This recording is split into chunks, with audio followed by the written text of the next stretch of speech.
បាទថ្ងៃនេះខ្ញុំសូមនាំពុកម៉ែបងប្អូនទៅរកទីតាំងកន្លែងផោះ helicopter របស់យើងក៏ទុំរួយរបស់យើងហ្នឹងឥឡូវខ្ញុំចាប់ផ្ដើមទៅយកឡានដើម្បីជិះកន្លងមកជុំសិនបងប្អូននៅប្រទេសកូរ៉េហើយនេះកន្លែងរោងចក្រខ្ញុំផលិតអូប័រហើយសម្រាប់ពុកម៉ែបងប្អូនចង់មើលទេសភាពបន្តិចទៀតហ្នឹងគឺទេសភាពប្រទេសកូរ៉េក៏សាមយ៉ាងដែរបងប្អូនអាចនៅមើលវីដេអូនេះបានហើយខ្ញុំចាប់ផ្ដើមយកឡានបើកឡានទៅដើម្បីរកកន្លែងដែលយើងត្រូវផុសនៅថ្ងៃស្អែកព្រោះថាយើងទៅរកទីតាំងឲ្យល្អហើយសម្រាប់យើងចាប់ផ្ដើមទៅហើយវីដេអូហ្នឹងខ្ញុំថតកាត់បដាបងប្អូនព្រោះថាវាវែងដែរយើងបើកឡានបដាថតបដាតាមនឹងអញ្ចឹងហើយសកម្មភាពដែលយើងបើកឡានទៅជីវានៅថ្ងៃក្តៅគ្រាន់បើបងប្អូនបើកថ្ងៃហើយយើងចាប់ដើមចេញដំណើរទៅហើយវាមិនដឹងថានៅម្ដុំណាមានទេបងប្អូនតែយើងជាទៅបើកគ្រួសិនទៅហើយនេះមកដល់នេះខ្ញុំនឹកឃើញថាស្រេកទឹកពេកក៏បានចូលទិញអីហូបបន្តិចចឹងដំណើរយើងដើម្បីមានកម្លាំងធ្វើដំណើរទៅមុខទៀតខ្ញុំទិញបានទឹកខុញប៉ងហើយពេលនោះយើងក៏នៅចាប់ដើមតកន្លែងដែរយើងផុសព្រោះថាយើងមិនចេះតែផុសទៀតទេភាសានេះបងប្អូនព្រោះថាបើមានកន្លែងបាំងកន្លែងអីចឹងវាអាចហោះកើទេព្រោះវាមាន GPS ហ៎យើងចង់ឲ្យវាហោះទៅនឹងល្អហើយចាប់បានទីតាំងល្អយើងត្រូវកន្លែងវាហើយផ្លូវនៅប្រទេសកូរ៉េនេះបងប្អូនសិតតែភ្នំហើយផ្លូវគេឡើងចុះអញ្ញៃបត់បែនច្រើនមែនទែនហើយអានេះគណៈពេលហ្នឹងម៉ោងប្រហែលជា6ជាងហើយបងប្អូនមើលទៅទេសភាពវាផ្លូវគេជនបទសុកសែប៉ុន្តែសិតតែភ្នំអញ្ចឹងតែម្ដងហើយផ្លូវគេបត់បែនដូចតុងអាំងអញ្ចឹងប៉ុន្តែផ្លូវគេស្អាតអត់មានខូងអត់មានអីទេហើយផ្លូវហ្នឹងនៅជាប់មាត់សមុទ្របងប្អូនគៀនហ្នឹងគឺសមុទ្រអញ្ចឹងហើយខ្ញុំធ្វើយន្តហោះហ្នឹងគឺពិបាករកកន្លែងផុសមែនទែនអញ្ចឹងហើយក៏យើងសម័យចិត្តថាជិះឡានដើររកកន្លែងផុសពីមុនខ្ញុំផុសនៅក្នុងរោងចក្រអញ្ចឹងវាមានដបូលមានអីអញ្ចឹងអាហ្នឹងយើងដាក់ប្រព័ន្ធខួរក្បាលដែលវាអត់មានដំណើរការ GPS តែសារនេះយើងមានបើក GPS អញ្ចឹងតើយើងហោះនៅវាលអញ្ចឹងហើយទៅរកកន្លែងណាដែលមានវាអត់មានអីចឹងឲ្យវាលធំស្រួលសេរីហើយនឹងវាចាប់ទីតាំងបានល្អហើយនឹងផ្លូវហ្នឹងយើងស្រួលបើកទេវាថាវាអត់មានឡានមានអីងាយញ៉ៃមកយើងនេះចឹងនៅប្រទេសកូរ៉េហើយផ្លូវវាតូចមួយប៉ុនតឡានទេហើយតាមផ្លូវមានផ្កាមានអីស្អាតបងប្អូនខែហ្នឹងមើលផ្កាពណ៌លឿងហ្នឹងសម្បូរណាស់នៅនេះគ្រាន់ថាផ្លូវហ្នឹងអត់សូវមានអ្នកបើកទេភាគច្រើននេះផ្លូវដីខ្សាយគេតាមបន្លាយទឹកទេខ្ញុំមកហៅមកបងប្អូនខកចិត្តមែនតើព្រោះថាដីម្ដុំហ្នឹងវាធំប៉ុន្តែពេលបច្ចុប្បន្នហ្នឹងគេបញ្ចូលទឹកធ្វើខ្សែស្ទូងស្រូវឲ្យលីងអញ្ចឹងហើយខ្ញុំក៏សម្រេចចិត្តទៅរកកន្លែងផ្សេងទៀតហើយបងប្អូនអាចមើលតាមការជាក់ស្ដែងទៅវីដេអូហ្នឹងខ្ញុំនឹងថតពីទេសភាពប្រទេសកូរ៉េតាមដងផ្លូវឲ្យបងប្អូនមើលកំសាន្តខ្លះអញ្ចឹងហើយនៅtrongវីដេអូក៏មានកន្លែងដែលយើងរកឃើញថាហោះវាសមស្របនឹងកន្លែងដែលយើងហោះអញ្ចឹងហើយនៅប្រទេសកូរ៉េនេះគឺភាគច្រើនគឺភ្នំហើយផ្លូវវាស្អាតហើយខែនេះគឺជាខែដែលគេហ្នឹងចាប់ដើមស្ទូងស្រូវម្ដងហើយព្រោះថាជាខែធ្លាក់ភ្លៀងអញ្ចឹងគេហៅនៅនេះហៅរដូវក្តៅហើយនៅប្រទេសកូរ៉េហ្នឹងវាមាន4រដូវក្តៅរដូវស្លឹកឈើជ្រុះរដូវផ្ការីកនិងរដូវល្ងាបើនៅខ្មែរយើងមានតែ3រដូវទេហើយគឺអារដូវក្តៅហ្នឹងឯងចិត្តចូលបងប្អូនវាមានដើមឈើលាស់ស្លឹកមកឡើងខៀវពេញហ្នឹង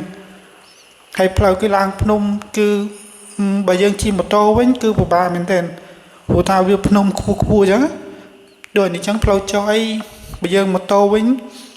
យើងពិបាកនឹងជន់ប្រាង្គជន់អីអញ្ចឹងអាចនឹងមានបញ្ហាគ្រោះថ្នាក់ហើយនៅនេះគេជិះតែម៉ូតូធំទេម៉ូតូប្រភេទធ ធំដូចជា1000 cc ឡើងអញ្ចឹងបងប្អូនម៉ូតូទូចមានណាតែអត់សូវសបោទេហើយមើលវាខ្សែហ្នឹងបងប្អូនខ្ញុំថាគេបញ្ចូលទឹកឡើងសពេញហើយយើងរកកន្លែងប្រហោះដ្រូនអត់ឃើញទេហោះក្រុមហ៊ុនយើងអត់ឃើញទេព្រោះថាវាយើងបើសិនយើងហោះនៅលើទឹកវាងាយខូចបើសិនទៅធ្លាក់ប៉ុន្តែវាអាចនឹងចូលទឹកទៅចូលប្រព័ន្ធអេឡិចត្រូនិកយើងទៅហើយតែខូចលើសជាយើងប្រហោះលើគោកទៀតអញ្ចឹងហើយខ្ញុំសម្រេចចិត្តទៅរកកន្លែងគោកបើរកកន្លែងគោកមិនបានមានតែរកកន្លែងតូចដើម្បីប្រហោះអញ្ចឹងហើយពេលជិះឡានតែម្នាក់ឯងហ្នឹងបងប្អូនមកផ្លូវមួយមានតែឡានមួយទេឡានមួយគឺស្ងាត់មែនតើហើយអត់សូវមានផ្ទះជាពលរដ្ឋគេទេនៅតំបន់ខ្ញុំនេះគឺភាគច្រើនភ្នំហើយនឹងគេខាងនេសាទបងប្អូនមានសបោទូកសបោអីចឹងសបោនេសាទវិញហើយយើងមកដល់កន្លែងនេះជិតដល់កន្លែងដែលយើងហៅមកកន្លែងទៀតចឹងព្រោះខ្ញុំស្គាល់ទីតាំងច្រើនដែរប៉ុន្តែវានៅជិតផ្ទះខ្ញុំដែរទេប្រហែលជា 3-4 គីឡូពីផ្ទះមកចឹងប៉ុន្តែយើងរកកន្លែងឃើញហើយយើងអាចយកកតុំហួយយើងដាក់លើឡានប្រហោះមកហើយនេះដល់កន្លែងដែលប្រហោះបងប្អូននេះខាងស្ដាំណៃហ្នឹងខ្ញុំមើលទៅគឺសារមានដីគេទៅតែវាយសើយហើយបងប្អូនតែប្រភេទវាយសើយគោកដីហ្នឹងគេវាយសើយគោកគេអត់វាយនឹងទឹកទេរបៀបគេថាវាយដីឲ្យជ្រោយហ្នឹងហើយដីគឺវាយឡើងស្មើស្អាតដូចកតេលអញ្ចឹងហើយខ្ញុំគេថាប្រហោះនៅហ្នឹងឲ្យស្អាតហ្នឹងហើយមានពីរកន្លែងនៅជិតគ្នាបងប្អូនអាមួយដុះដើមឈើខៀវតិចអាមួយទៀតវាយទៅវាយឲ្យថ្មីបាទវាយថ្មីហ្នឹងគឺវាអត់មានដុះអីទេនេះបងប្អូនឡើងស្មើត្រឹមថេងហើយកន្លែងហ្នឹងខ្ញុំកត់ទីតាំងទុកហើយចាំមើលសាច់ដឹងតែមកប្រហែលជាមកកន្លែងហ្នឹងបងប្អូនហើយយើងរៀបចំដ្រូនហេលីកុបទ័រយើងវាមកហ្នឹងវាធំណាស់ដីប្រហែលជាកន្លះហិកតាមួយខ្សែហ្នឹងប្រហែលចូលចិត្តកន្លះហិកតាដែរ4ជ្រុងគេទៅប្រហែលថ្មីឲ្យខំដើររឡងឆ្ងាយមិញឥឡូវសម្រាប់ចិត្តថាប្រហែលជាផោះនៅកន្លែងហ្នឹងនៅថ្ងៃស្អែកអញ្ចឹងហើយនៅស្លារៀនមួយទៀតក៏មានដែរប៉ុន្តែទីទាត់បាល់បងប្អូនមានកន្លែងប្រហោះកន្លែងនេះស្អាតដែរប៉ុន្តែវាមានផ្ទះជាពលរដ្ឋនៅជិតនឹងច្រើនពេកចឹងហើយខ្ញុំខ្លាចមានបញ្ហាទៅខ្ញុំព្រោះវាលឺសលេងបងប្អូនណាម៉ាស៊ីនកតុំរបស់យើងហ្នឹងសលេងវាខ្លាំងដែរព្រោះយើងធ្វើពីពេទ្យម៉ាស៊ីនអាឈើបងប្អូនវាសលេងបងប្អូននឹងស្រាប់ហើយម៉ាស៊ីនអាឈើសលេងវាចេះតិចអីពួកម៉ាស៊ីនស៊ីសាំងលេងហ្នឹងទោះបីវាតូចមែនប៉ុន្តែសលេងវាមិនព្រោះទេតែថ្លង់តែវាលឺខ្លាំងណាស់ហើយខ្ញុំឆ្លៀតមកមើលកន្លែងឆ្នេរសមុទ្រកន្លែងហ្នឹងវាមានឆ្នេរមួយប៉ុន្តែវាវាលហើយណាមួយខ្ញុំខ្លាចយើងមកផោះហ្នឹងទៅអត់កើតទេព្រោះថាវាដីខ្សាច់ហើយដីអត់ស្មើហើយណាមួយខៃឡូមានមនុស្សមានអីគេមុជទឹកមុជអីទេក៏ខ្ញុំក៏សម្រេចចិត្តថាទៅគ្រាន់តែទៅមើលលេងទេព្រោះអត់ធានទៅផោះទេខ្លាចប៉លីសខ្លាចអីគេចាប់ទៀតចឹងបងប្អូនព្រោះនៅនេះបើរំខានទៅដល់ជាពលរដ្ឋដូចជារំខានជាសម្លេងក៏អត់សុវត្ថិភាពអីគឺគេអាចប្តឹងយើង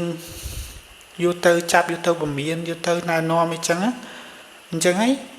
ក៏ក្នុងវាសាមានបញ្ហាទៅតាមអ្នកយើងទោះបីខ្សែគេក៏ដោយប៉ុន្តែវាអត់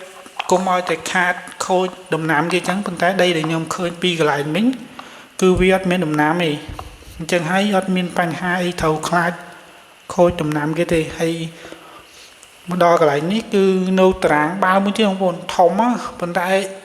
ឃើញសិស្សជនជាតិបរទេសគេកំពុងតែលេងបាល់លេងអីចឹងហើយខ្ញុំគឺថាបើសាច់ចាំមើលមកមើលកន្លែងហ្នឹងមួយសាទៀតព្រោះថាវាមានស្នាញ់បាំងជុំវិញទៅពេលយើងផោះដ្រូនគឺមានសុវត្ថិភាពមែនទែនបើសិនជាបានផោះមកកន្លែងហ្នឹងយើងនៅកៅស្នាញ់ទៅហើយឧទាហរណ៍ពេលចាក់យើងហោះក្នុងហ្នឹងសាលបងក្នុងហ្នឹងវាសុវត្ថិភាពដល់យើងទៀតផង